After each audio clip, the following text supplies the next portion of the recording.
এই পৃথিবীর সবচেয়ে সহজ কাজ হলো কারো সমালোচনা করা।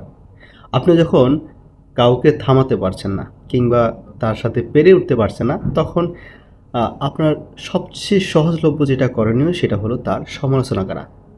তার বিভিন্ন দোষগুলো খুঁটে, খুঁটে বের করা। আজ বাংলাদেশের একটি অবিস্মরণীয় দিন। আজ বাংলাদেশ বিশ্বের মধ্যে ৩৩তম পারমাণবিক বিদ্যুৎ ভিত্তিক শক্তিধর রাষ্ট্রের মধ্যে নাম লিখিয়েছে।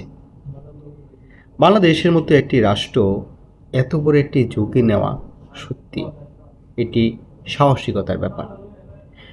আমাদের মতন দেশে যেখানে আইএমএফ ঋণ দিতে চায় না, বিশ্বব্যাংক ঋণ দিতে চায় না, যেখানে বহির্বিশ্বের মোড়ল হলো যুক্তরাষ্ট্র, রাশিয়ার সাথে সবসময় তাদের যুদ্ধ বিগ্রহের মতন শীতল যুদ্ধ লেগে থাকে, সেই রাশিয়ার সাথে নেগোসিয়েশন করে শেখ হাসিনা যে ঘটনা ঘটিয়ে দিয়েছে, সত্যি এটা ইতিহাসে বিরল।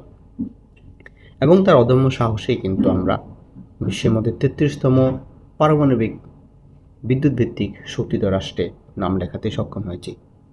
একজন শেখ হাসিনার অনেক সমালোচনা করা যায়, তার অনেক ভুল থাকতেই পারে। সব কিছু শেষে, দিন শেষে এটা আপনাকে স্বীকার করতে হবে, বাংলাদেশের উন্নয়নের পিছনে, বাংলাদেশের রূপ পরিবর্তনের পিছনে যদি কারো অবদান থাকে, সেটা হলো সাবেক প্রধানমন্ত্রী শেখ হাসিনা।